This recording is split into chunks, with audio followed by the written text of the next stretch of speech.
Hey friends, and welcome back to the channel. This is my third video. We're looking at another non-alcoholic spirit alternative today, and that is Mezcal. Now you may know its cousin, tequila, probably really like it, or you probably really hate it. Today we're going to try Mezcal neat because of the smokiness of it. We're also going to make it into a drink. And then, new to this channel, I'm gonna talk about the differences between Mezcal and tequila, and also how Mezcal and tequila are categorized and the names of those categories. So that way, the next time you're out with your friends, you know what exactly the folks are talking about. So thanks for being here today. And with that, let's get into it.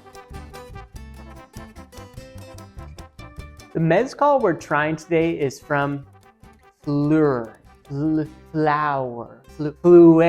Fluere calls it a smoked agave. So how did I know if it was Mezcal or tequila? Well, before shooting this video, I would have looked at the bottle, seen the maybe clearness to it, and then seen agave, and I said, this is tequila. That's what we have going on here. But actually, what I found out in doing research for this video, and hopefully after you watch this video, you will know that the smokiness makes it a dead ringer for Mezcal versus tequila. Fluere, they make a number of drinks. They have a spiced cane or a rum alternative. They have gin. They also have a pink gin.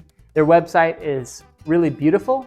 They give you some non-alcoholic options as well as low alcoholic options, and then also smoothies, which I found to be pretty cool. Now, before going any further, let's clear up the confusion between Mezcal and tequila.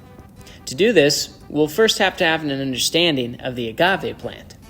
So the agave plant is native to the Americas and can be used for a variety of purposes. As a sweetener, of course you can use it to make tequila and mezcal, but it also has anti-inflammatory properties that make it suitable for treating wounds and burns, believe it or not. I know this because, well, I was a fair-skinned white boy. There are about 300 species of the agave plant, and not all of them, though, are used for mezcal. Just about 10%, or that's 30 species, are used for making mezcal. Now, that may not seem like a lot, but tequila only uses one species of it, the blue Weber agave plant. So the fundamental difference is this. Of the about 300 species of agave, only 30 can be used to make mezcal. Of those 30, only one is used for tequila. The most common types or species used to make mezcal are here on the screen, and I already get made fun of enough for my accent when I try and speak Spanish, so not going to try to pronounce what you see here. So in short, all tequila is mezcal, but not all mezcal is tequila.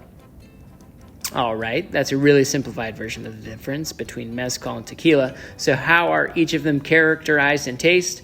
Well, simply put, mezcal is more smoky than tequila. And why is that? Well, the piña, or the heart of the agave for mezcal, is smoked and crushed in a pit that is more similar to the preparation of barbacoa, whereas piñas for tequila, on the other hand, are steamed rather than smoked in ovens. The last thing for today that we're going to cover is the difference in age categories. There's joven, blanco, reposado, añejo, and extra añejo. Let's take a closer look at each one. There's joven, and this is typically reserved for when you're talking about mezcal, and really it just means young, so it's not aged at all. There's also blanco, and this is typically reserved for when you're talking about tequila. It also means it's not been aged in oak barrels, so it has no color. Reposado. This term is safe for tequila or mezcal that is aged in barrels, typically oak, for anywhere between 2 months and 1 year. These sorts of drinks are more caramel in color because they take on the color of the barrel that they were aged in, and they have a taste of the barrel they were aged in. Añejo. This is one step after reposado and signals mezcal that has been aged between 1 and 3 years. These drinks are a little more dark than reposado and also have that taste of oak or the barrel more present. Extra añejo. This one means that the mezcal has been aged for more than 3 years in a barrel. Now, I don't speak Spanish or anything, but I do know the words muy and mucho, so I'm sort of confused why they used extra, but that is neither here nor there. So if you put all that information all together, you get something like this. Joven and Blanco being on the left here, and then extra añejo, aged the longest, on the right. So there you go. Now you know the different ages of mezcal and tequila and what makes mezcal from tequila. Man, with all this talk about this, I'm super thirsty, so let's get to making this bad boy. All right, let's do it. Let's take a sip of this guy. Now this is a smoked agave from Fluere. And as I'm pouring it, I look at the nutrition facts on the back, and a serving size is just 1.2 calories. And I bring this up because whether you're drinking non-alcoholic beer, non-alcoholic wine, or a non-alcoholic spirit, you'll find that the calories are reduced compared to the full-blown beer or wine or spirit. And that's really nice. You can have something that tastes like said thing, and it's not as calorically dense, so not a lot of sugar, and it also won't knock you on your butt. This smoked agave, as expected, it is really smoky smell. Not in a bad way, I don't feel like I'm camping, but it does really smell like mezcal. And it tastes like it too. It's missing that burn that you would get from the alcohol, but that mouthfeel hits you right when you drink it. So I really, really like it. So now let's make it into a drink. What are we making? A paloma. To make a paloma, of course, you'll need some smoked agave, grapefruit soda, lime or lemon juice. I added this blue agave sweetener. So let's go ahead and make this drink, the paloma. You'll need a shaker, and you're going to need some ice also. My lemon juice, you need a ½ ounce. Blue agave sweetener, 1 ounce mezcal. Dump that ice in there. Make sure that it's nice and secure. You're gonna shake that up, maybe 10-15 seconds. Double strain this into a highball Collins glass, and you'll top it with your grapefruit soda. If you want to make it look pretty, you can throw in there some sort of citrus.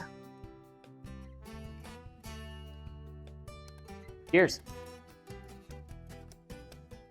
So this one's really nice again because you have that citrus and you have that little bit of sweetener. You definitely get that smokiness. It's not as smoky as it was when it was neat, obviously, but you're first confronted with this grapefruit, this sweet, and then it goes into this sour with the citrus juice that we have in there, that lemon juice, and then that smokiness there at the end. But yeah, there you have it, the paloma with this smoked agave from Fluere. Okay, and that's the drink.